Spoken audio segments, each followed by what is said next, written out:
the Montreal International Security Institute that is led by Kyle Matthews, who I will give the floor in just 1 second. This event obviously is focusing on transnational repression in Canada with a particular focus on digital threats emanating from the Indo-Pacific. We have a really dynamic panel, but before I go there, I'd like to acknowledge that we are gathered today on the traditional, unceded, and ancestral lands of the Squamish, Musqueam, and Tsleil-Waututh peoples. And we are extremely grateful to the Indigenous peoples here in Canada for their stewardship of the lands on which we live, work, and play. And the Asia-Pacific Foundation is committed to the long work of reconciliation that we're all engaged in. As I mentioned, this is part of a series of events. Some of you came already to a morning event that the Asia-Pacific Foundation hosted. We didn't realize the weather was going to be such that it is. We had a morning event and an evening event, but thank you so much for those of you who were with us, and also that event with Vice Admiral Topshee is available online. But before I go into our panel and introduce our distinguished panelists, let me give the floor to Kyle to say a word of welcome as well. Kyle?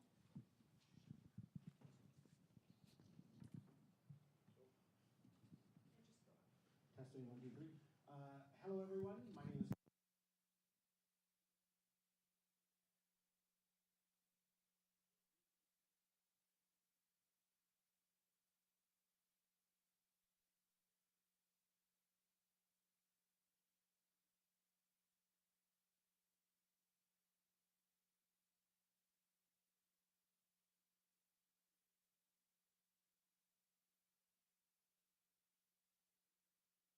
Irwin Cotler, a former Minister of Justice and the Attorney General of Canada, is currently under 24-hour police protection by the RCMP in Montreal for threats to his life by the Iranian government. And it just showcases that I think our democracies are very fragile, and we need to do more. We need to have more action by our government, more work by civil society, and have deeper discussions about what's happening around us and within Canada, because if we don't take action, we're going to lose a lot of our democratic rights and norms. So I'm very pleased today to have the Asia-Pacific Foundation host this important event. This event is only made possible thanks to the support of the Government of Canada. We're doing 4 events. We're videotaping this and all these discussions across the country that we're going to put into a strategy paper for the Government of Canada.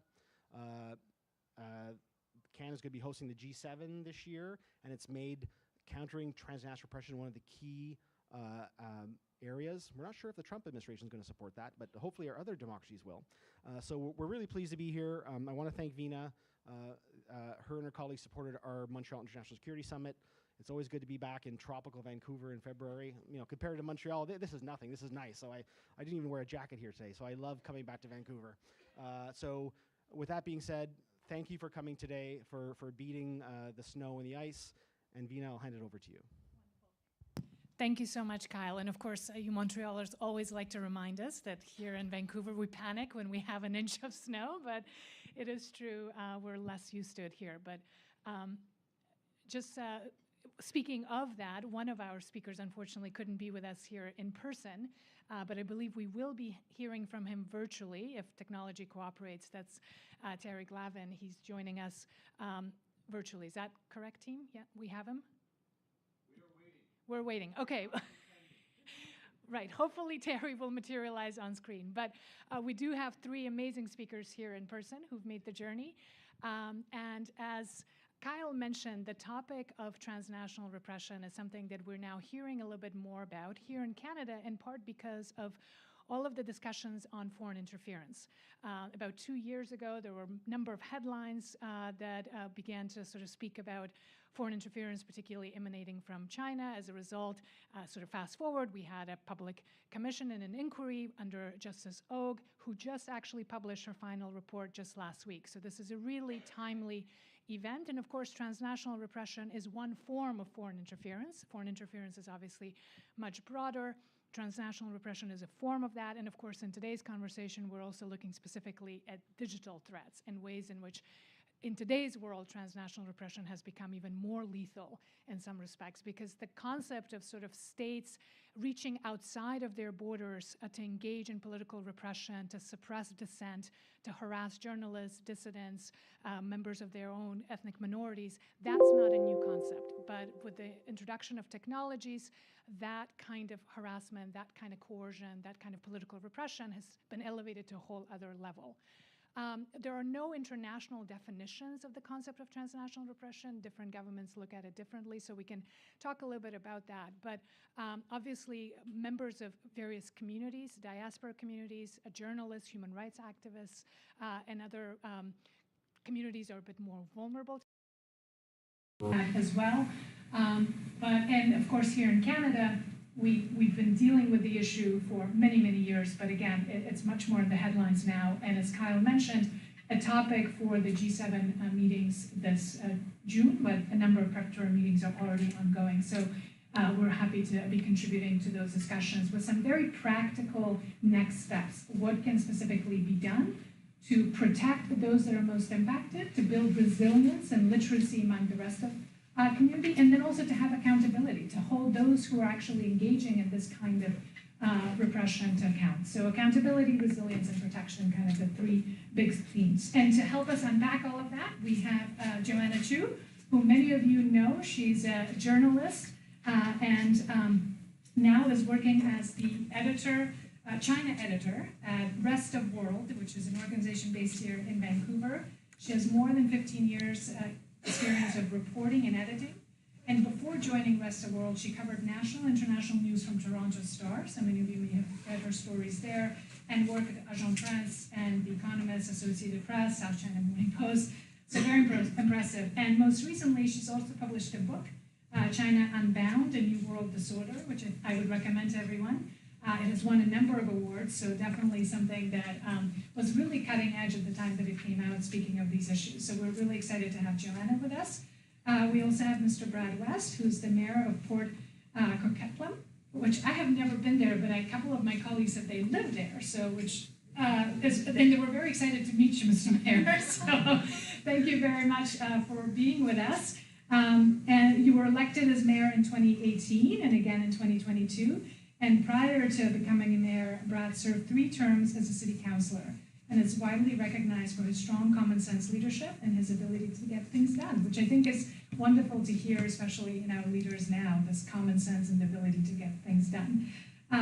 We also are very privileged to have the former Premier of British Columbia with us, Mr. Ujjal Dosanjh. He was sworn in as the Premier of British Columbia in 2000. So a few years back, but continues to be a leader in our community. Also previously served in a number of ministries, government, minister responsible for multiculturalism, human rights, sports and immigration, as well as Attorney General for British Columbia from 1995 to 2000. I know many people here in the community know him very well, and he's also been an outspoken advocate on these issues. Finally, I don't know if I should introduce Terry, if we have Terry. If not, I can wait until we have confirmation. So Terry Glavin, who many of you know, is also an incredible thought leader on these issues. And if he joins us, then I will give him the floor. But maybe to begin, and the way we wanted to structure this is very much as a conversation. So our panelists will offer some thoughts, but we very much want to engage with you. This discussion is on the record. It's being live streamed for those who could not join us in person and who live outside of Vancouver. And again, all the comments will be used in various reportings and podcasts and other things. So we are on the record, but we would very much welcome your contributions to this conversation. So without any further ado, let's get into the substance of these issues. So when we speak about transnational repression, obviously it's oftentimes deeply personal. We're talking about the lives of real human beings. So I wanted to maybe begin there and ask each one of you to speak of your own experience of the issue or your experience working with communities, in the case of those who've been leaders at the municipal or provincial level with people who are impacted by that. So maybe, Joanna, if I could start with you. And please use the mic and turn it on when you speak. So I just turn it up. Yeah, so I lived in China for around 8 years, and a lot of my focus was on human rights, and I would meet with wives of human rights lawyers who'd be sobbing because their husbands would have just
invited to go to Parliament multiple times, maybe multiple times a year, but nothing would change. And my book partly was trying to tell the stories, like put them together and travel around, especially to middle powers, Western middle powers in Europe, Australia, Russia, Canada, and to give the stories of what people experiencing both transnational repression and also forms of economic influence coercion. Because a lot of the tricky thing of transnational repression is that it's so multifaceted. It doesn't only target immigrant communities, even though those are a lot of early targets. It targets politicians, it targets people in business, journalists, as a way to silence and also to influence narratives around about a country overseas. So there's no one-size-fits-all approach. So, you know, part of my work as a journalist was to try to bring in a lot of these stories around the world. But, you know, even with publishing frequently and speaking frequently on this topic, you know, I felt frustrated that I would get interest from, you know, the public, like people like yourself who care and who identify with these stories or know of people in their own lives, you know, but governments often would be slow to react. And for a lot of people in Canada, a validating moment was after some journalists published some leaks from Canadian intelligence agencies that there were indeed efforts from China to meddle in our elections. And you know that led to the inquiry and report, but it really was trying to like a moment that felt very validating after decades of many people advocating and warning about what was happening. And by this point, I think a lot of people think it is a little too late because a lot of people who would be outspoken are really effectively silenced. I was just in New York trying to catch up with these like really, really famous Chinese dissidents, like people who would just like be well known. And a lot of them are like, oh, I can talk to you on background, but I really just don't want to get involved anymore. A lot of it's transnational repression has worked in many cases. And in the case of China, a lot of the ways it works is that people have family members in China. And it's very, very common for Chinese police to show up. So one of the examples I had in my book was a Canadian student in Quebec, completely no platform. He started a Twitter account for the first time coming to Canada with 2 followers. And he, just to show that he could do it, he shared a satirical video about Xi Jinping. And police showed up at his family's house in China and put, you know, his dad on the phone, basically, like, your son is doing this in Canada, make him stop.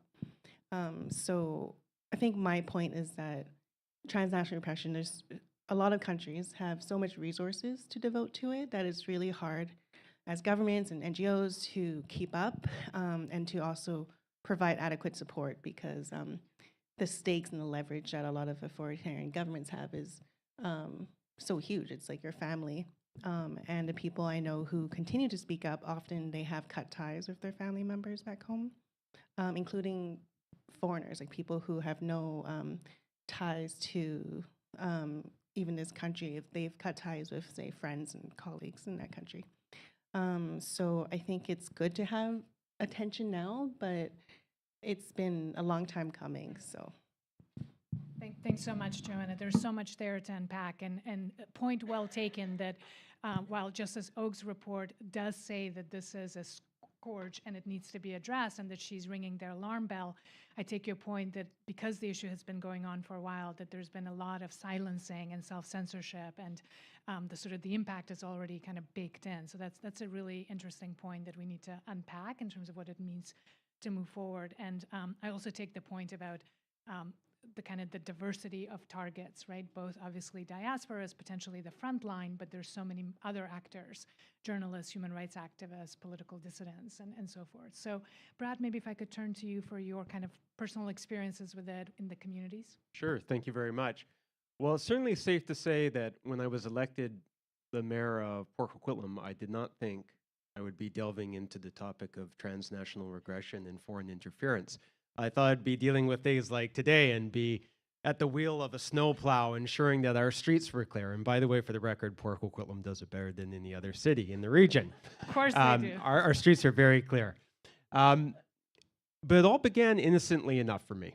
Now, I should say, by way of background, I had a peripheral knowledge of the atrocious record of the Chinese Communist Party with respect to human rights, because my best friend from kindergarten on is his family is from Hong Kong, and they fled from Hong Kong shortly after the takeover, and his parents were very much involved in the democracy movement in Hong Kong.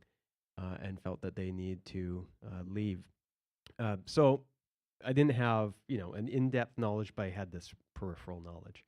I was elected in 2018. In 2019, I was invited, as are all mayors and city councillors elected in the province of British Columbia, to the Union of BC Municipalities Convention. And this is a convention that brings together municipally elected representatives.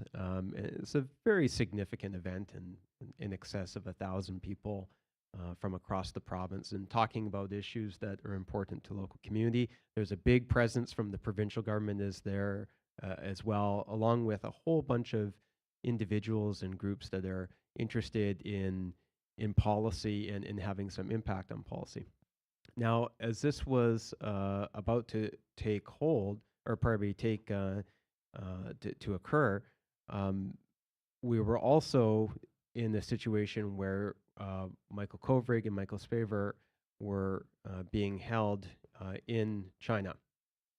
And as I was reviewing the program for the Union of BC Municipalities Convention, I noticed that there was a sponsorship event hosted by the Chinese consulate here in Vancouver.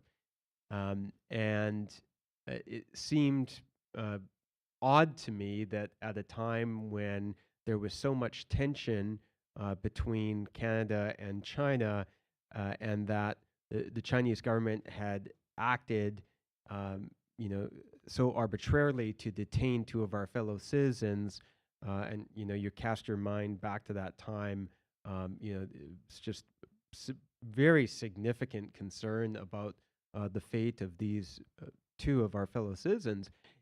I could not get my head wrapped around the idea that as that was going on, and we were learning more about the brutal repression of the Uyghur community and the litany of human rights issues in China, that the Chinese government would be the only foreign government permitted to have this type of relationship with mayors and city councilors. And one might wonder, why is it that they want to have that relationship? I had subsequently learned through my own research and talking to other colleagues that, in fact, this relationship was quite long-standing.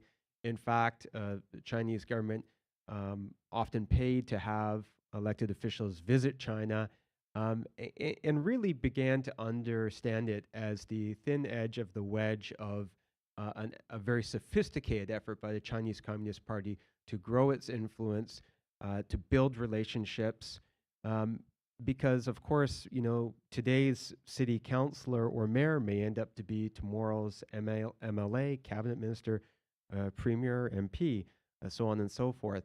And so I kind of became ensnarled with the UBCM over this particular issue, and over several months urged them, first privately and quietly, to not have the event. I learned that it went a lot further than I had imagined, because not only were they hosting this event, they were also paying for the sponsorship of the entire conference as well. And the tentacles went quite deep. And so it became quite a public spectacle.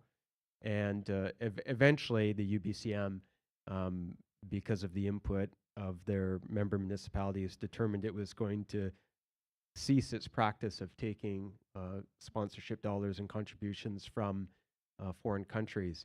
But that really opened a whole door to me of understanding, not only as it relates to Chinese Communist Party, but other authoritarian governments, their activity in Canada, their repression of of diaspora, and they're very sophisticated and organized attempts to grow their influence in our country, in our decision-making process. It also led me to have many people, particularly in the Chinese Canadian community, reach out to me and share stories. One such story that sticks with me is a request came in to have a meeting, and it was with two residents of my community who are Chinese Canadians. They came into my office, and the first thing they did was look at my windows, because I have quite large windows in my office, and they asked me if there were blinds that could be closed. So we closed the blinds, and they relayed to me their story of having participated in some of the local pro-democracy protests and events, particularly around Hong Kong, that were happening in Vancouver. You may recall the story of when the pro-CCP counter-protesters surrounded them in supercars, and and were trying to intimidate them. They were at one of those events, and it was a couple weeks after that they began to get a series of phone calls that they described as very harassing and intimidating phone calls. They were under no doubt that it was agents or representatives of the Chinese Communist Party, and it escalated into, very similar to Joanna's story, a phone call from back home, and a family member who had received a visit from the Chinese police, and who were being threatened essentially, and told that you have to get your family members to stop their activities in Canada. So there's been that involvement, and then the last piece I'll touch on. In 2022, we had municipal elections, and I was up for re-election. And the elections were in October. I was approached in August. By this time, I have developed quite a network of relationships with people in the Chinese Canadian community and other communities who have been targets of the Chinese Communist Party. And they provide to me printouts of WeChat discussions where individuals who they say are connected to United Front groups and the Chinese consulate were attempting to recruit a candidate to run against me for mayor in Port Coquitlam because of my outspokenness on this particular issue. So I've seen it, just a small fraction personally, but more impactfully, I've seen it in the impacts of my constituents and other people in the province of British Columbia and beyond. And I've taken the view that if I can show just a fraction of the courage that they have by speaking out, then I will have done my duty, because they are putting much more at risk than I ever will be by highlighting this issue and saying that there needs more to be done. Thank you so much, Brad. And some of the stuff that you're mentioning and the stories that you're sharing from the various communities, we also heard in the context of the 1-year-long public inquiry process that Justice Oak held. And for those who didn't follow it closely, she spoke with about 100 individuals from various diaspora communities, as well as others who had personally experienced instances of foreign interference here in Canada. The reports are very detailed, multiple hundreds pages, 800 pages, for those who are interested in reading them. And of course, one of the items that she highlighted is the need to sort of have sunlight, if you will, or actually have a conversation and exposure to this issue, so that there's a broad awareness among the public of what's happening as a first step to addressing it. Now, I am conscious of what Joanna mentioned, that we're sort of 10, 15 years late to this discussion, but I suppose in the spirit of better late than never, the first step is, in fact, acknowledging the degree of the threat before we can then move to the various actions of accountability, protection, deterrence, as well as sort of resilience, right? I want to bring in you, Premier, please, to share sort of your experiences before we kind of go into some of the practical steps. Well, I've been around in Canada since 1968 and a bit of an activist all my life. My first election I ran in was 1979. And ever since then, Chinese diplomats have been very visible to politicians at every function that you go to in Chinatown and other places. They'll be there, you meet them. So they've been all pervasive. And I've not had an incident like the mayor, but obviously I was aware of, that all governments try to influence opinion in other parts of the world. But whether you do it above board legally or illegally is the question. But in terms of the Indian diplomats, they were rarely seen until 1984. They were here. India became independent in 47, and they've had diplomatic relations with Canada ever since. But Indian diplomats were rarely ever seen. They would rarely come to public functions, except perhaps on the Independence Day and things of that nature. I think they became more visible after 1984.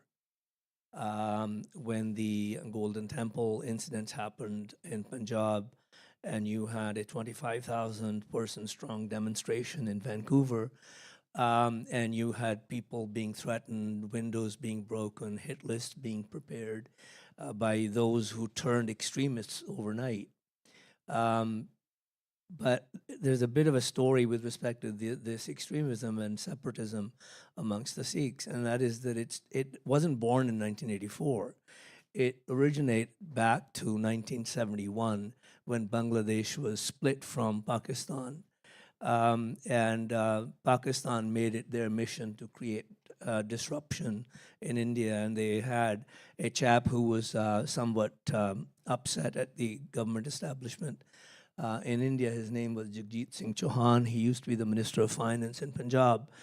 He went to Pakistan. They funded him. He came to the West. And I believe it was the New York Times in which he published the first declaration of the state of Khalistan. And so even before 1984, you had the elements running around trying to create a separate state of Khalistan out of Punjab, India. But they were insignificant. Nobody paid any attention to them. They had done some violence in India already. They had killed police officers like Parmar, the mastermind of the Air India explosion. He had already killed 3 or 4 police officers in India and run to Germany, and then wasn't extradited, came to Canada. And in 84, 85, he was a hero for the Khalistanis. And, I've had personal experience of these threats. They were not new to 84, 85. I used to get them from farm worker contractors when I used to argue for better wages for farm workers and better money for them. They put out a contract on my life back in 73, 74 when I was a law student. So that kind of stuff is nothing new in the community. And the threats that started happening, hit lists and stuff in 84, we went through a really difficult time. And the Indian diplomats couldn't be around because they needed security 24/7. So they couldn't really threaten anybody. They were threatened themselves until quite recently. And so you had the anger and the movement died down a bit. Over the 90s. You probably didn't hear about it. You didn't hear about the violence. You didn't hear about the temples being taken over.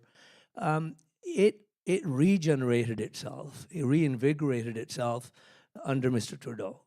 There is a clear line. Mr. Trudeau had the backing of the temples in Ontario and in British Columbia, those 2 important provinces.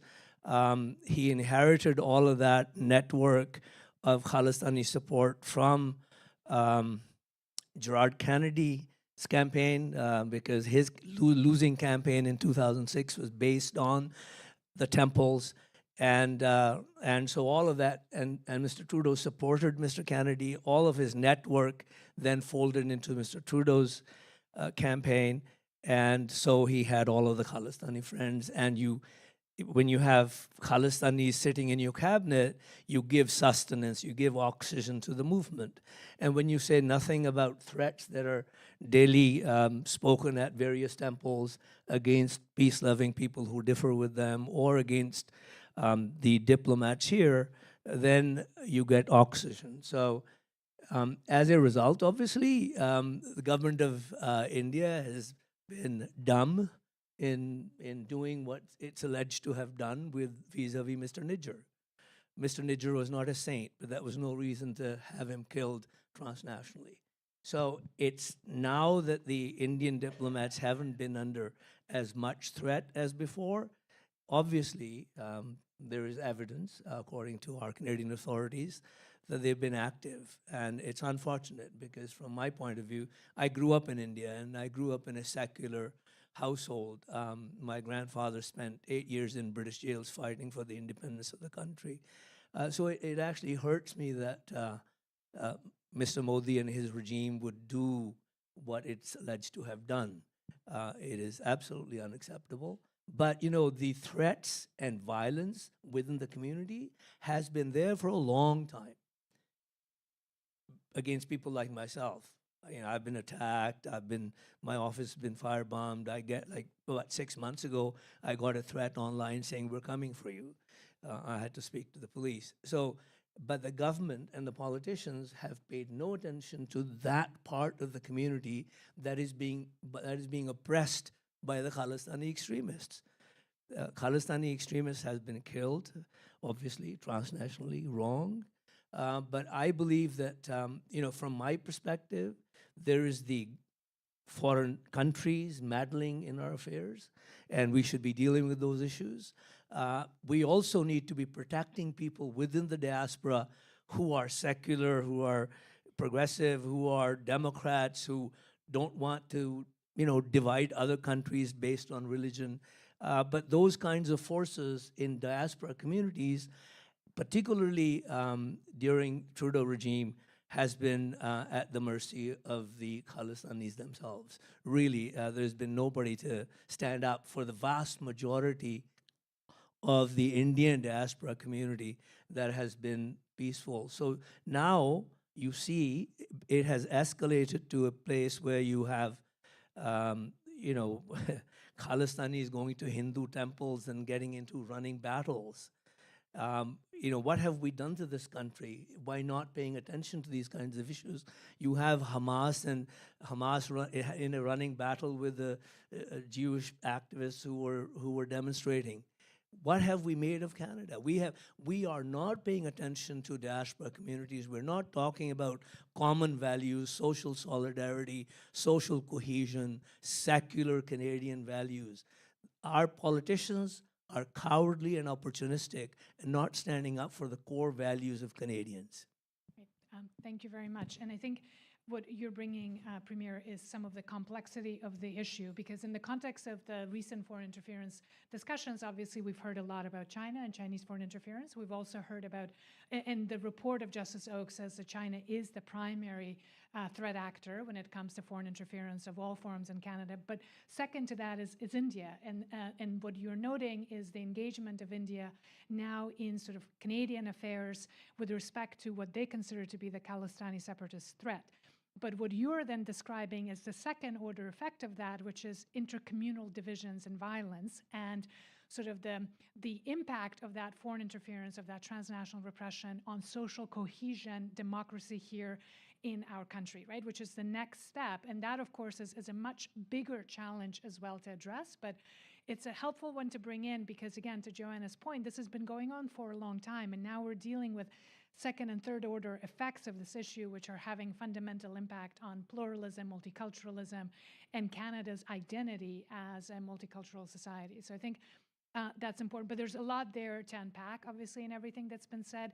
In some way, it's nice that we're having this conversation with the Justin Oakes report out, because it does create sort of a foundation upon which we can have a conversation, right? There's now actually a record and testimonies and a lot of information that are factually can be corroborated, and it's not sort of something that's a leak in the media or other things. So that I think creates a good foundation for the discussion. Joanna, you wanted to jump in? Respond to Premier Dosanjh's comments. It brought up what I want to talk about earlier about how transnational repression is just one part of the toolkit of broader foreign influence. And, you know, that could be as extreme as transnational killings, but it could also, a lot of it is the efforts of foreign states. Their efforts are really concentrated often on crafting narratives and kind of confusing people in other countries. So one of the main narratives that the Indian government has for decades really wanted to spread overseas is that many Sikhs are either Khalistani or support violence in the movement. And when you actually do research or talk to experts or the communities, it exists, but it's a minority, a small percentage, and Canada is actually home to the largest Sikh diaspora in the world.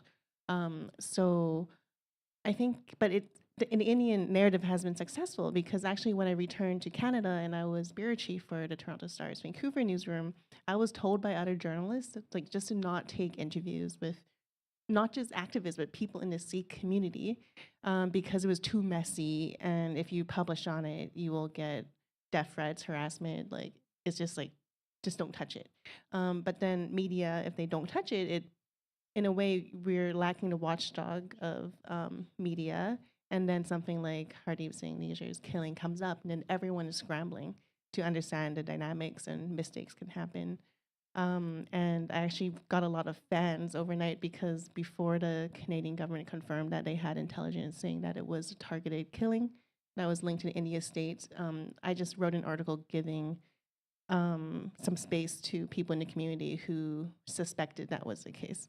But they felt that for years that if they warned or went to Canadian law enforcement to report harassment or things like visas being denied to go back to India, which is part of the toolkit, there was like a level of kind of disbelief, like India is a democracy, you know, you're safe in Canada. And that's what a lot of Chinese and people like Afghan diaspora would also hear, that you're in Canada now, like it's a safe democratic country. It's great you're coming to us, but you shouldn't be that concerned. And then something actually very violent and extreme happens, or there's some evidence of election meddling, and then people are concerned. So I think in Canada, we're often surprised by when things can get extreme, because in the past, kind of the meddling of and confusion that foreign states try to sow are actually quite effective. Right. And I guess there's the call for a lot more literacy and competence among both journalists, but also the general public, because these issues really are complex, and there are many communities. Obviously, as you mentioned, with the Indo-Canadian community, there's the Sikh, and there's a small percentage that are extreme. But there are also now, though, the conversation is always about one community, and it doesn't take into account the non-Sikh Indo-Canadian community, right? So I think the discussion can go either way. But maybe before I open to the audience, I do want to get us to speak a little bit about the specifics of kind of the technology-enabled transnational repression, because obviously, as you pointed out, and as you mentioned, this has been going on since the 60s and 70s, but we're now in a new era with respect to technology and digital surveillance and spyware and sort of all the things that can happen, the type of surveillance that can happen because of technology. So I wanted to ask if you've had experience dealing with that, if you have specific examples of kind of digitally enabled transnational repression and what that means, how that's different or it's not different, or does it matter for us to focus on that? I don't know, Brad or... Can I take that for a second? You know, I'm not active on Twitter as much. I go maybe once a week, I post something. But I've noticed when you go through various lines, you see lot of encouragement being given by certain people who are promoting a certain idea. So you'll have maybe 100 reposts on an idea. If you're talking all the Khalistani should be banished from the world, if you say something like that, you'd have people that you don't even know from. And I'm assuming they're what you call bots. I've no idea what they are, but that's happening, and there's also online threats. Online harassment, Online yeah. threats to people like myself, to Terry Molesky and others, and Right. Yeah. So online harassment, Brad?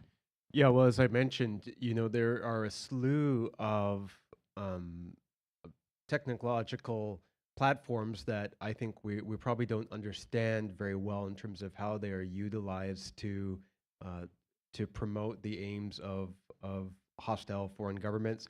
I mentioned WeChat as being an example where obviously just a very minor but specific example. In my case, it was utilized as a platform to try and organize and recruit a candidate to run against me for mayor. I think that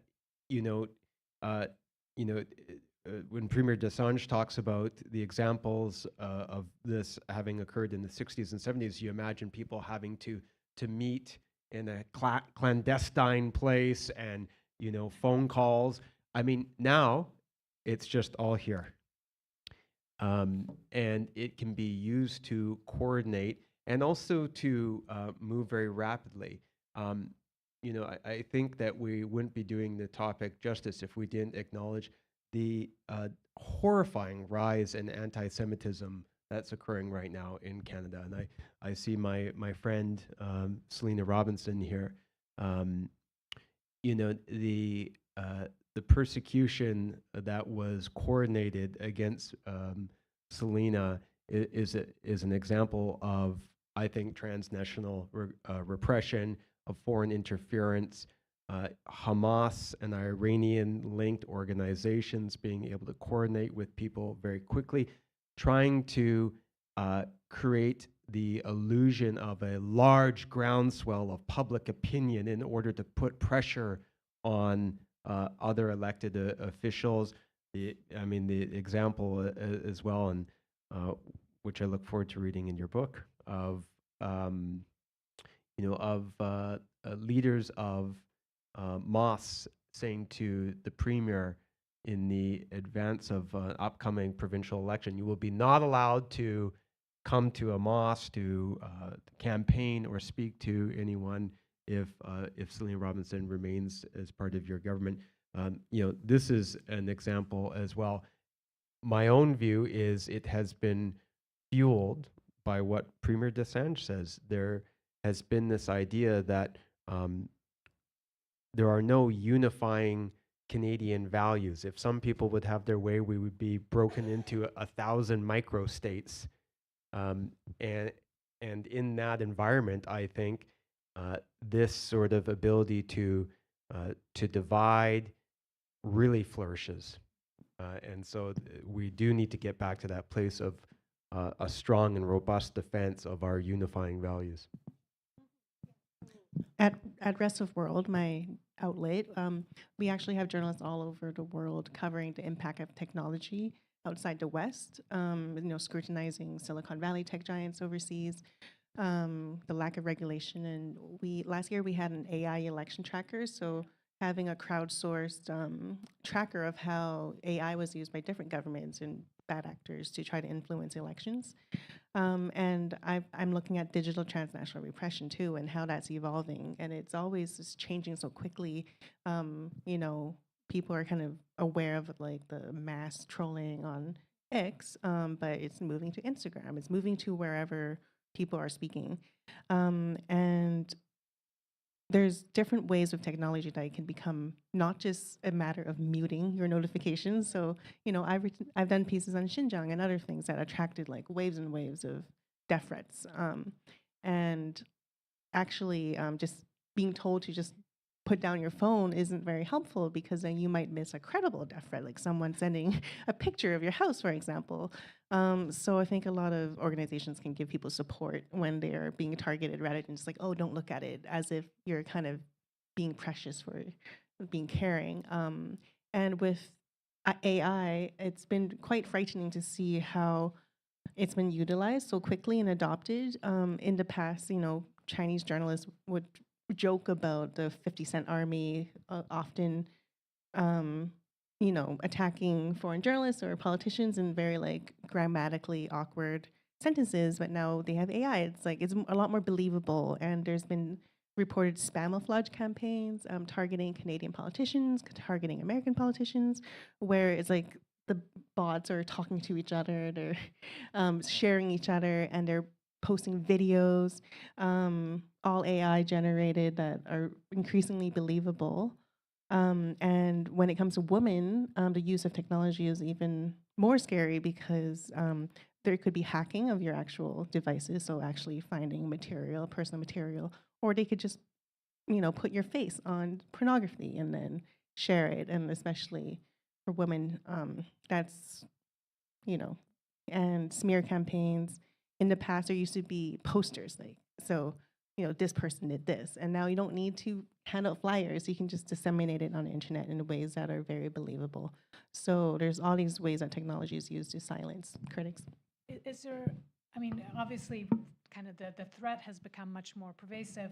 Are there best practices or solutions that, particularly Joanna, from your work around the world, that you're seeing people adopt? Because the challenge obviously is how do you deal with something like that, right? Do you ban platforms? That's a big debate around sort of freedom of speech, or we're having sort of this conversation about WeChat. Obviously, people use it for so much more than just interference, right? So what are some of the practical solutions to this, if there are any? Yeah, I think a lot of people are not against bans, especially blanket bans. For one, it kind of completely separates Chinese immigrants from their family or work opportunities. But also, it's very hard to hold technology companies to account. Basically, I was at a closed-door roundtable with some government officials, and they've all given up on any accountability from the tech titans. So the answer often is very difficult to summarize because often it should involve talking to community members, talking to diaspora, but also recognizing that increasingly it's not just diaspora that are targeted, including with the more coercive and harassing, and really to take it from them what would be helpful. And one of the themes is that going to police is either unhelpful because the police will just reject you, or people won't consider it because they think that would make it worse. Or they don't feel safe. And there's a lack of kind of culturally informed resources to help people and to support people. Multiple people have said, like, the only person who spoke with me were CSIS agents, but then they just took the information and I didn't hear from them again, So it's like you were like giving them intelligence, but they're not going to follow up. Because they don't have law enforcement authorities Yeah. in the country, right? So and partnership with our CMP may not be there. So I think what you're pointing out to, and I'd like to bring in both the mayor and the premier on this as well, is the kind of the challenge of addressing it, but obviously leaving it unaddressed then has all these other issues. And from the perspective of Asia-Pacific Foundation, and one of the reasons why we wanted to partner with Kyle on this topic is not because we deal with issues of human rights or even domestic issues in Canada, but it's because these issues now have a significant impact on our foreign affairs and foreign relations with key, particularly Indo-Pacific countries, right? China and India. So, because we can't really speak about relations with these big economies in Asia without understanding the issue of foreign interference and in the way in which it has raptured both of these relationships, right? And in order so that's kind of the angle that we haven't really spoken about, but it left unaddressed, it sort of festers and creates problems both domestically on issues of social cohesion that have been mentioned, but it also now has a direct influence on our foreign relations, on our economy, on our security, and sort of broader discussions. But maybe before I open to the audience, if I could bring both of you in on kind of practical solutions and best practices that you may have observed. Sure, I'll just offer a couple things. First, I think most important is sunlight, daylight.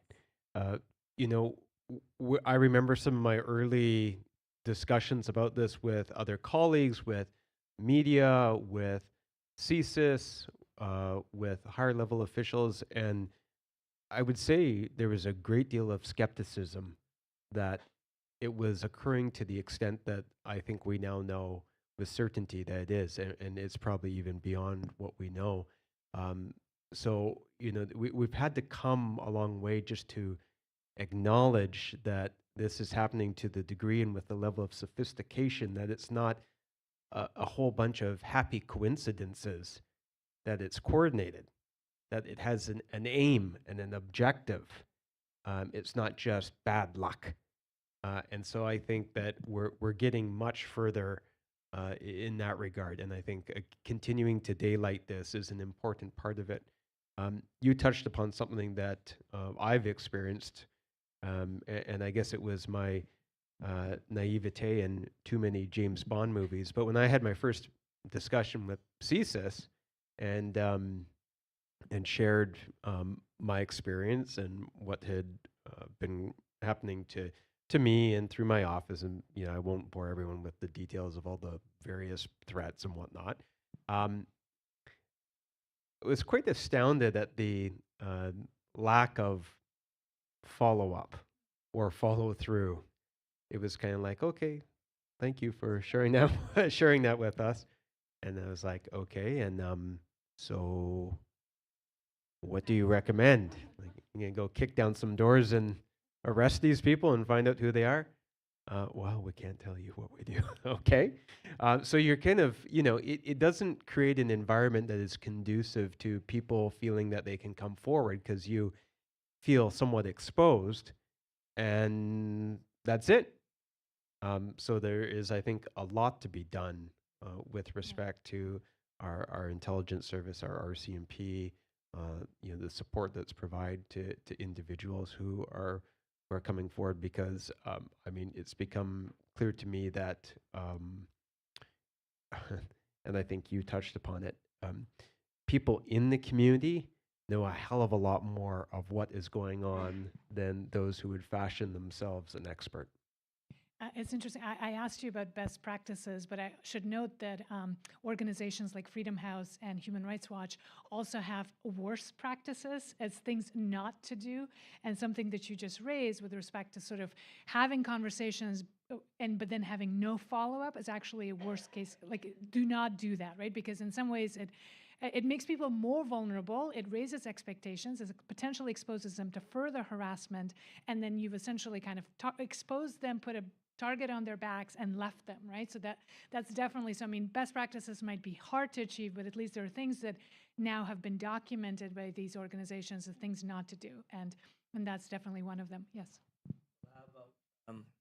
How about having RCMP or CSIS come talk to you in 1984, 85, and then you find out in later revelations that you were called an informant?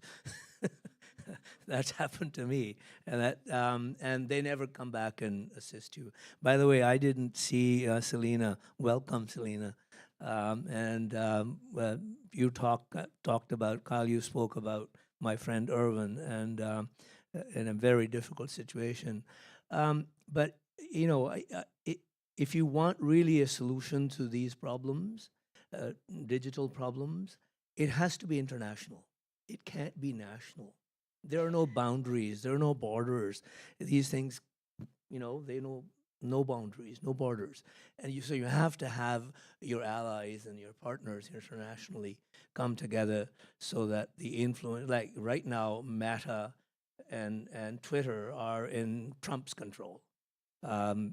Nobody else controls them right now, right? So you need international treaties and things of that nature to really bring this under control. I don't know whether that's possible in today's world. But I want to give you a sense of how pervasive the influence of bad actors is. I'll give you an example, and then I'll shut up and then move on. I don't want to take too much time. When Bob Rae was running for leadership in 2006, I was supporting him for the Liberal leadership.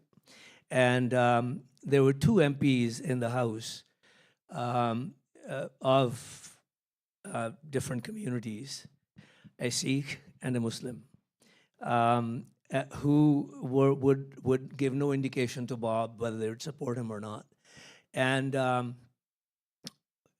Bob said, why don't you speak to them? So I spoke to them. They didn't want to speak to me one-on-one. They wanted to speak to me together. Their only concern was that there should be a sunset clause, that Bob should agree that there should be a sunset clause to our anti-terror legislation that we had just modernized it in wake of 2001. Now you tell me, if you are on guard for the national security of the country, why would that be the most important question facing you at that moment? And then those two gentlemen ended up in Trudeau's cabinet subsequently. And so, you know, that's how deep the rot goes. That's how deep the rot is in this country. Yeah, please. As a journalist, I can't say like what government should legislate, but I can point out that CSIS and RCMP have two different definitions of foreign influence. So there are a lot of holes, and when I've received death threats, even if they perhaps and likely originate in Canada, police told me that it's really, really hard to get a judge to grant them the ability to trace the IP address. So basically, your assailant or harasser has to be like at your door for police to do anything. And that's what they said, like, your case, is flagged, and if you call us, we will come. I'm like, oh, okay, if an axe murderer comes right to my house, then we're good. But if I get many, many credible threats, then basically, the way the criminal code works, the way that it just functions, there's no language there that police can work with, so. And that's something, again, that was flagged in the many recommendations that came out from the Oak Commission, that we need to have, first of all, an overall strategy for dealing with foreign interference. That's sort of a whole of government and whole of society. And yes, definitional issues. So, I mean, we've all talked about sunlight and how we need to talk about these issues, but the next element is around law enforcement and protection, right? And then hopefully deterrence and being able to prevent these things from happening. And then the final element is resilience and sort of building in, including digital hygiene. I mean, I know we can't sort of ban and sort of wholesale ban on platforms, but there are ways, and there are certainly jurisdictions around the world that are doing a much better job around digital literacy. Taiwan comes to mind. I'm looking at our friend Angel, who's in the audience, who have a lot more capacity on this issue, having been at the front lines of dealing with PRC intimidation and foreign interference. So there's a lot of experience also in the room. I'm delighted to see so many folks who've been working on these issues for many, many years in the audience. And for those of you who don't normally follow the work of Asia-Pacific Foundation, thank you so much for being here and for it's nice when you bring different communities of human rights groups or activists with our work as well here at the Asia-Pacific Foundation. So thank you for being here. The floor is open for questions, comments, and there's going to be a mic coming around. So yeah. Hi, everyone. Thank you for your talk. My name is Elizabeth Donkvort. I'm with the China Strategic Risks Institute. One point that I didn't hear people mention was the centralization of intelligence within the PRC that's taking place under Xi Jinping. He is currently mapping out where all all officials are supposed to report to him where they're storing all of their data. So that is definitely something that you need to keep in mind. The second thing I want to just flag is, I know there was a lot of critique about what Canada is doing. I have spent the last 15 years working with American human rights organizations, with dissidents around the globe. They're not doing anything better. Canada is actually, I think, more on the fore on these conversations. Happy to talk more about this offline where it's not being live streamed. But on that front, I wanted to ask two questions sort of related to duality. There was a lot of discussion about the misuse of technology, including WeChat and other encrypted communication protocol that's being used to exploit and harass individuals, but it's also being used for good. And so we need to start thinking more critically in terms of best practices about privacy legislation and how we need to look through the duality of technology. So I was hoping you could reflect a little bit upon that. But then also, because we have a mayor and a premier in here, I would really love to hear you talk more about educational and awareness raising that's happening at the municipal level. Bethany Allen, who is a wonderful journalist and part of New Voices, and I highly encourage all of you to read her latest book along with Joanna's, talks about how municipalities are exploited by the CCP, and that's at the root cause. So how much awareness raising is being done with town councillors on this front across Canada? Thank you very much. Thank you so much.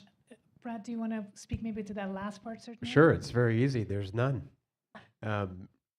When I got myself involved in this issue, again, as I shared quite by accident, but just kind of noting the sponsorship and starting to ask questions, finding out more, and taking a position in opposition to it, I was astounded to the degree to which the rest of my colleagues went running for cover.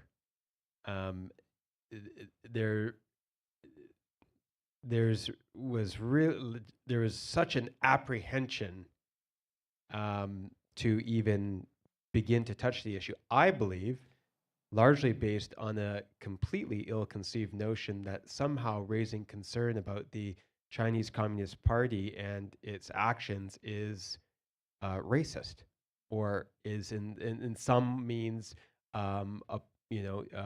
discriminatory towards Chinese Canadians, which, of course, I think the CCP, that's part of their playbook. They try to portray any criticism of the government and its actions as being anti-Chinese.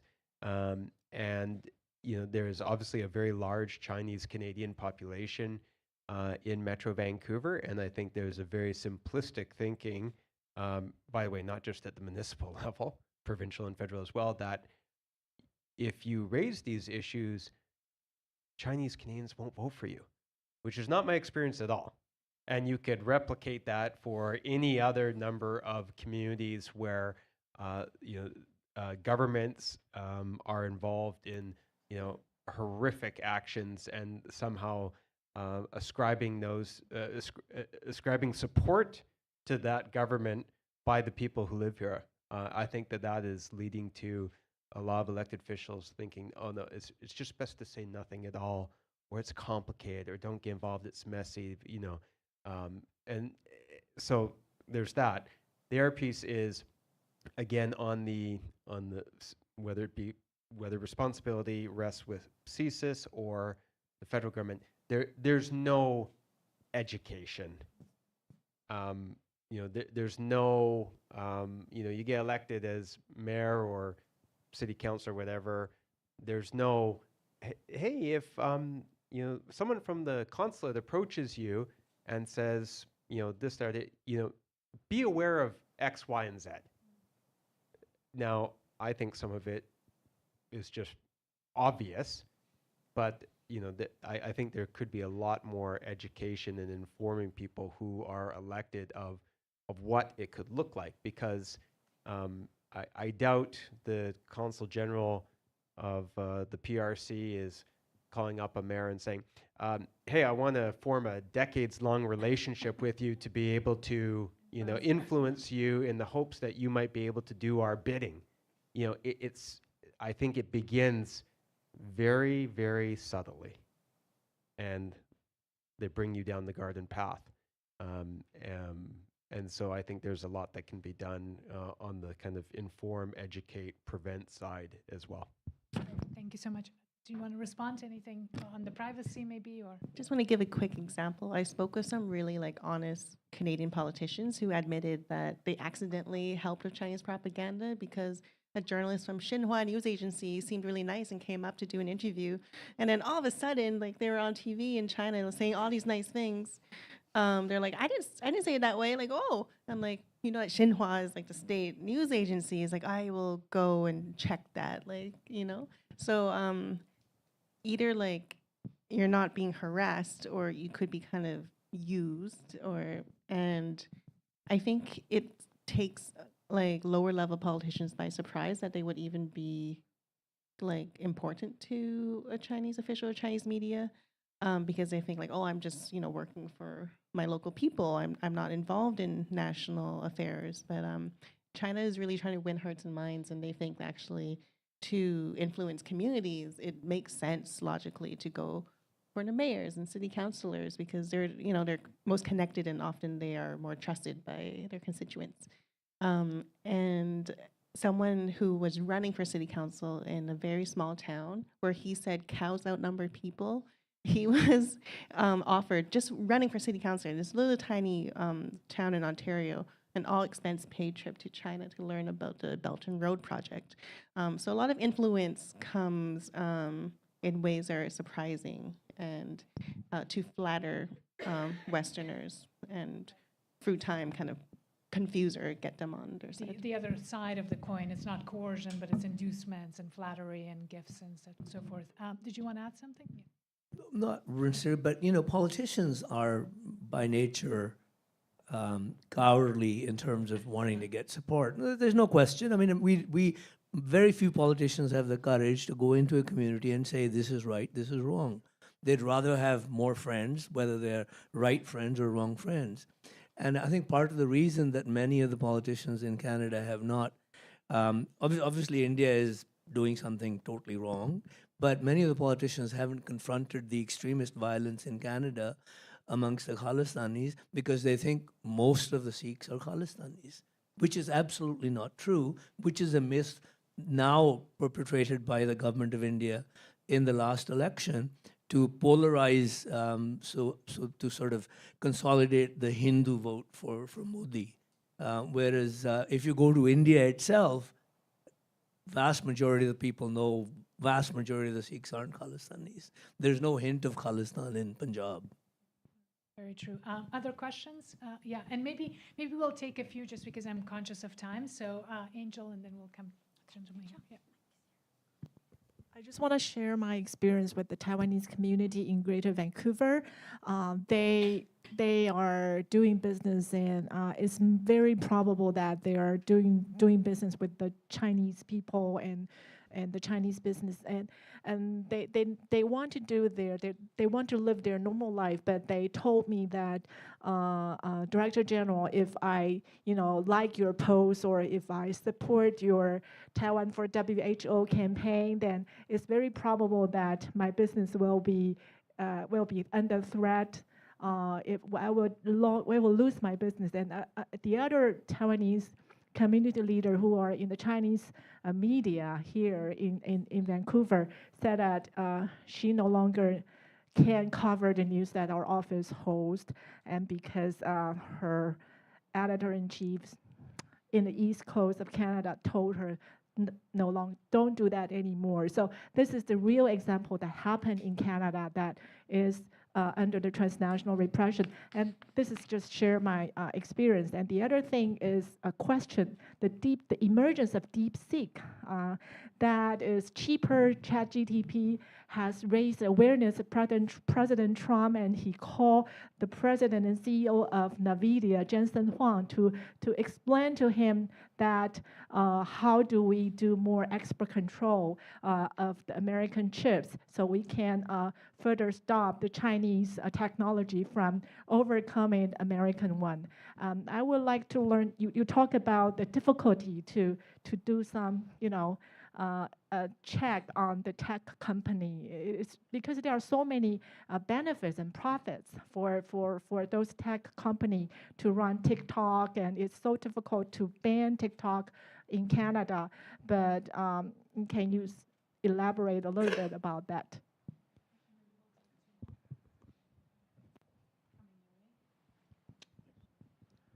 I'm curious if there's actually, at say the federal level, there's a tension that's between the security aspect and the commercial aspect, particularly when we're dealing with large economies like India and China, and now in this world that's gone topsy-turvy with Trump using the tariff threats all over the place, that you've got politicians that are willfully blind because they don't want to jeopardize jobs or potential jobs in Canada.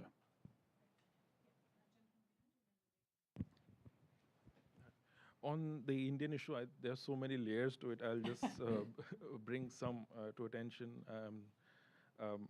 So one is that from the partition, actually, there was a strain that, there was, in the British time, there was this communalism in India. So people wanted states for their own religion. And the Indian national movement, in which the Sikhs were the vanguard of it, they wanted a secular country. So the strain of secularism is very strong in them. And then also what I find is that in Canada, there is a lot of homogenization. So they would often raise the point that Hindus and Sikhs have this problem, but as we know that even within Sikh community, it's a very tiny like section, and it's very interesting to notice that the leftists in India and in Punjab, they are anti-Khalistani because the Khalistan movement is seen as a sectarian issue. But here in the Canada, the leftists are with Khalistani, which is also an interesting thing. And I think despite various issues in India, it's still, I would say, there is a space for pushback, and you can see there is a lot of discourse around the criticism.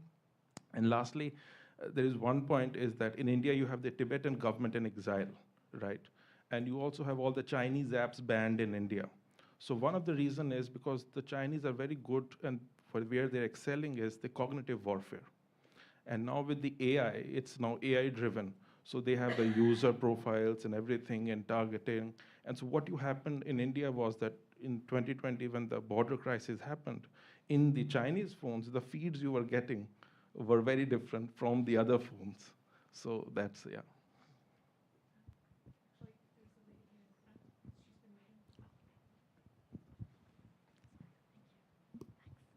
On. Hi. Hi, my name is Karen. I'm the founding director of the Coalition for Women in Journalism. And we have an initiative called Women Press Freedom, in which we monitor 145 countries looking at press freedom attacks on women journalists and LGBTQ journalists. So Canada happens to be one of the countries where we look at, and it's so good to see Joanna. I think I've known Joanna through references 15 years ago when she was in Hong Kong as one of the really respected correspondents in the region, and then she worked in Vancouver for a very long time. But she's literally an expert, one of the coolest experts on China here, and knows the issue really well. So it's really good to see you. But there are two things that I wanted to mention. One is that Canada is, in terms of transnational repression, Canada is a country that is on our radar, one of the top 3 to 5 countries in the last 5 years. It is something that is more concerning than I think is even in discussion even now. And the main issue that we work with law enforcement and government, and we've tried finding ways of protecting journalists here. I think the main issue is the disconnection between agencies from CSIS. I know you were joking about something that is very frustrating for us, where CSIS would come and interview and get information, then disappear. And journalists who get targeted by China and Iran, which was not mentioned today, but Iran is a big country that targets journalists here as well. And then, of course, there's some, Russia as well doing that. And then India, of course. When that happens, they would be approached, and then, CSIS would disappear, law enforcement wouldn't do anything about it. RCMP, I wonder if anyone's here, but they should listen. RCMP doesn't do anything. And that creates another layer of feeling insecure for these individuals. And I think that they feel unsafety from both, those who are targeting and those who, from Canadian authorities as well.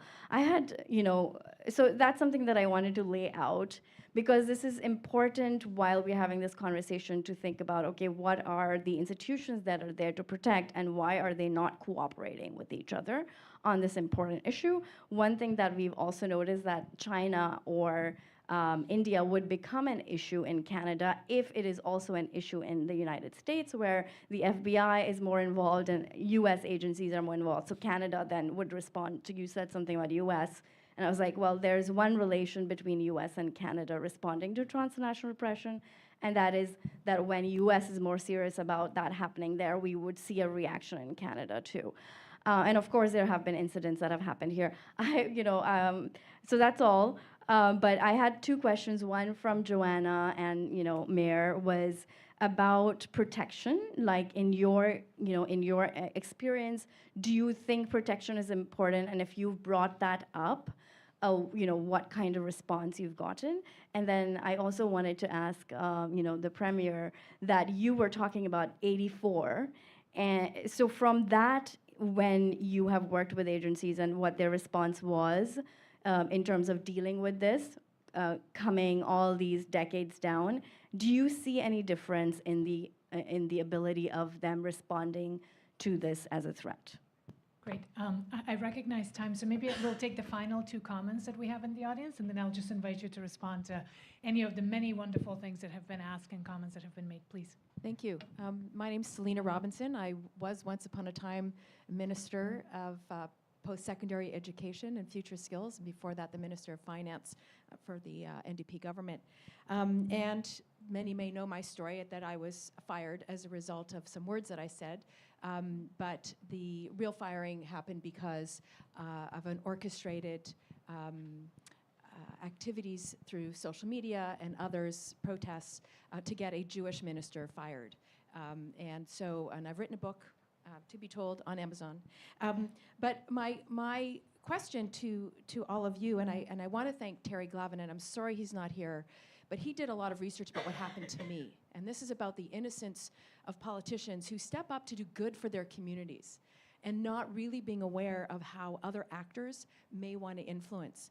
And I was surprised to learn, and Terry did the research, that after I was fired by David Eby, it was the Popular Front of the Liberation of Palestine that celebrated my firing within hours in Ramallah.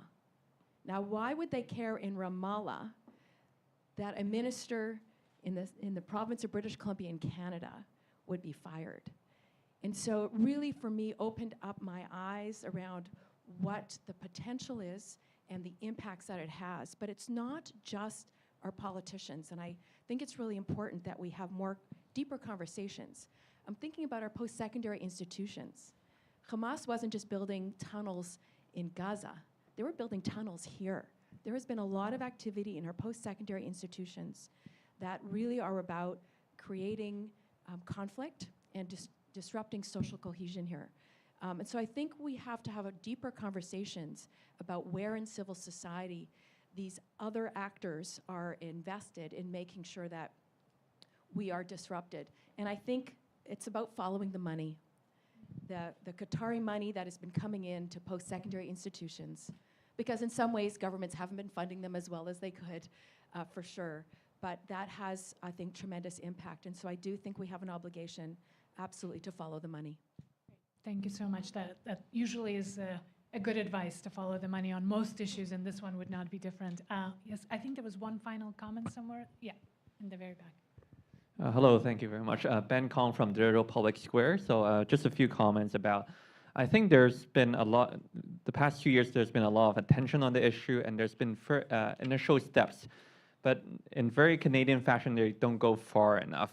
So I think, first of all, with regards to the problem of CSIS not responding after an initial interview, I think C70 is working on that. But just by nature of these things, like in a recent report, we talked to victims, and they report when they went to the police, they would refer to RCMP, and the RCMP would kick them to Vancouver Police Department, and then to CSIS, and a whole roundabout, and then it was like an interview that got nowhere.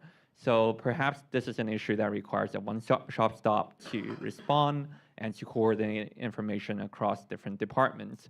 And second of all, like, a lot of the victims here might be very eloquent, but there are also victims who are less eloquent in English or French. And for them to travel to this new country seeking refuge, a bit of further language support will go a very long way. So Cantonese and Mandarin reporting hotlines, trauma-informed reporting mechanisms, those would help. But secondly, more important, like a lot of these problems are just inherent vulnerability of our interconnected global world. But we should address that by also making sure that our diaspora community are not only relying on information that comes from China. Now, I don't know how many of you know this, but Radio Canada International has this webpage that provides news for 7 languages. The problem is it's doing it simultaneously. And so none of the diaspora community really uses them. And so the government can say they've done this for the community, but it's an insufficient effort. And I was following Ming Pao's coverage of the Transnational Repression report recently, and the whole thing was just barely mentioned China at all. And the one instance it did mention it basically said it's not exonerated Handong. So like these kind of United Front work also aims at intelligentsia and Chinese press in Canada, and that's we heard how it was leveraged against Taiwan in the recent in the comment just now. If we like, the Chinese population makes up almost 5% of the nation of Canada. Like it warrants a bit more attention, a bit more resources, especially when this divergence is really hurting Canada as a country, even in innocuous ways like vaccines, like the vaccine hesitancy or doubt spreading from China against a Western vaccine made Richmond at one point have a lower vaccine adoption rate than the rest of Canada. So these kind of information divergence is something that needs to be addressed, and it has implication beyond just like immediate victims, but to Canadian society in general. Thank you so much. That's really helpful context. I know there's a lot that was shared and a number of questions, so maybe if we can just go around and share some concluding thoughts and responses to those I'll just comments. take 30 seconds. Selena, you raised the question of Qatari money. Qatari money comes into educational institutions. Saudi money comes and builds mosques, and we don't know what they're being taught. We should actually visit the experiences in Britain and some parts of Europe. We would be far more enlightened, and we might have an approach to these issues. If you want to build and retain a secular, progressive Canada, you need to be vigilant about the money coming in and the preaching that comes with that money. Forced preaching, not voluntary preaching, because that's part of the covenant of that money coming in. To your question with respect to whether CSIS has changed or anything changed from 84. In 84, they didn't have more than, I think, 2 police officers in British Columbia that spoke Punjabi, maybe 3. They didn't have any informers, and they didn't have any informants. They didn't have cultural training, language training. Hopefully it's better now. I mean, they lost the tapes. They lost Air India tapes, you tell me. But I'm assuming it's better, but CSIS has talked to me many times. They never come back and tell you anything. Great, thank you. Brad? Yeah, thank you. So many excellent comments. Just to respond to a few of them, I have to start with, I think, the hypocrisy that you pointed out of the left in Punjab wanting nothing to do with the Khalistani movement, yet it finding so much support in Canada. You can replicate that for any number of and I say this as someone who, that is my traditional political home. It astounds me that the left that champions these ideas around equality and human rights, etc., will get themselves lockstep in bed with conservative, theocratic movements. And I can only guess as to why that is. I think some of it is being blinded by identity politics and a real adherence to it. And some of it is probably more crass. They think that there are votes there. But it is a particular challenge on the left, not just in Canada, but you see it in Europe and in the United States. And I think it actually is part of the reason why the left is suffering electorally in all these places as well, because a lot of their traditional voter base wants nothing to do with it. I think, sir, your comment about commercial interests is incredibly important. I think that so often we have thought that we can compartmentalize all of this. Oh yes, we can have our values and the things that we believe in, but they're completely separate from trade or economic relationships. By osmosis somehow, this is, I guess, the Clinton theory in the 90s, that if you admit the PRC into the world's global economy, that they were going to become a better actor with respect to human rights and all the rest of it. And of course, it hasn't happened at all. There has been, I think, a strong chorus of voices from corporate Canada whether it be the Canadian Council of CEOs or others, who have been in the era of government wanting to prioritize their commercial interests and relationship with a very large market over other considerations. And it really gets to what Selena said about follow the money. I think they have been willing to sacrifice because they thought that there were dollars to be made by us having a really ingrained, I think, too dependent economic relationship with countries like that. I'll just finish by sharing a story.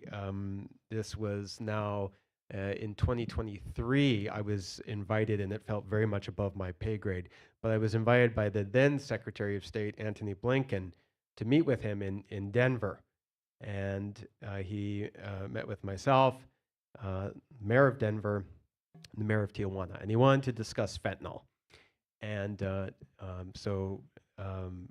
Topical at the moment. That's where I'm going.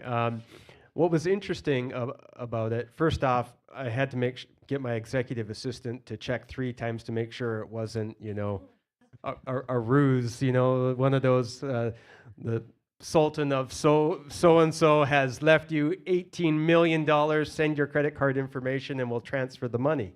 But no, it was true. So I went down and Secretary Blinken was very generous with his time. I spent about an hour and a half with him. Talked about fentanyl in Metro Vancouver, in British Columbia, in Canada. And it's very interesting given what the Trump administration is doing right now and very much putting fentanyl at the forefront. The Secretary said to me that fentanyl, and its precursors, which are largely coming from China, are intended to create, to destabilize and create chaos in Western countries. And he was of the opinion that Xi Jinping, someone who is in command and control of all the activity that occurs in that country, could turn it off like that if he wanted to, and stop the flow of fentanyl from and its precursors from China into North America. But that they have no interest in doing that because it is killing thousands and thousands of people and creating a great deal of chaos in North America. And that has been something that has stuck with me, particularly as we're dealing with the issues that we are now. But I think the key point I want to make is that perhaps the most corrosive form of foreign interference is exactly that, destabilizing. They want Western society, North America, Canada, they want us to collapse under the weight of ourselves because there is so much disunity sown in our society. When you have people, marching up and down our streets, attacking other people, other Canadians because they're Jewish, chanting "Death to Canada," there are so many examples. This destabilization, this disunity, this chaos that's being unleashed, I think is there ultimately the most corrosive form of foreign interference, and the one that is most dangerous, in my opinion, to the future of our country and our society. Thank you. Yeah, Joanna? and Beijing has been quite muted in its response to all the Trump tariffs. It seems like it's stepping back and letting all the chaos happen. But I just want to respond to some of the comments and questions. It made me think that we've focused a lot on what government and law enforcement can do, but I wanted to bring up 2 ways to bolster civil society so that we can be more resilient against transnational repression. And one is fact-checking organizations. As tech platforms have completely cut their fact-checkers and just let free speech reign, misinformation on their platforms, there are fact-checking organizations that are trying to step up and step in when complete misinformation, disinformation is being circulated. So follow them, find them, support them. And some governments, I believe Taiwan has their own internal fact-checking departments that people can ask, like, is this true, what I see on the internet? And also media. So we would not know about a lot of these issues if it weren't for journalists. And often journalists that are part of the community are the ones who know what's going on. But a lot of them feel silenced, or they're not getting jobs. I won't say which media outlet, but after the foreign influence and all the CSIS leaks, a major TV station ran a whole month of panels about the issue, and not one Chinese person was on one of those panels for over a month. And then finally, I get an email saying, like, oh, hey, would you like to be on this panel? And it was not a good time for me, but I felt if I said no, like, how many more weeks until they get like a Chinese Canadian? So media organizations, they're very underfunded, but also they can do better with what they have in promoting and hiring people with diverse backgrounds who have language skills and connections to communities, because then you're not equipped to tell these stories of nuance if you can actually speak the language, read the CCP United Front documents in Chinese and have that. And, don't make assumptions that because someone is Chinese that they'll be willing to tackle this. When you have guests on your events and panels, know that if they speak out, they are potentially endangering themselves or their families, and have kind of practices on how best to mitigate risk. And employers, I think in general, can do a lot to educate themselves. I know someone who has been very outspoken on Hong Kong, but she kind of lived in fear that she would get fired from her job for speaking out. So she was using a fake name. She was really trying to like hide it from her boss. And I think if Canadian society as a whole believe that people in the diaspora, their voices should be heard, that there could be more welcoming stances, that we support this, we can help you if you get threats, like let us know how we can support you, what our colleagues can do to maybe like read the death threats and monitor your social media, things like that. Thank you so much. I know we're at time, and it's I'm standing between you and the refreshments that we have for networking, but I do want to say thank you so much to our panelists who were able to join us, and to all of you for sharing your thoughts. This has been a rich discussion. I'm not going to try to summarize it. I'll only say that we have a number of resources available on Asia Pacific Foundation's website that deal with these issues, as well as the importance of the relationships to the question in terms of how do we kind of manage the importance of commercial relations, diplomatic relations, but also are able to stand up for Canadians and Canadian values, and are able to protect those who need to be protected from this kinds of transnational repression or foreign interference. I think these are ongoing debates, and we've come a long way since, I know, certainly the 80s or even 5 years ago. There's a lot more discussion about it, a lot more solutions, but much more does need to happen, which is why grateful that Kyle reached out to organize this event here in Vancouver and also doing events across the country. So thank you so much for being with us, and a huge thank you to APFC team for putting this event together, dealing with the weather and all the logistics, and all of you for coming with us. Please join me in thanking the panel, and also join us for refreshments outside. Thank you. Thank you, Vina, for moderating. My pleasure.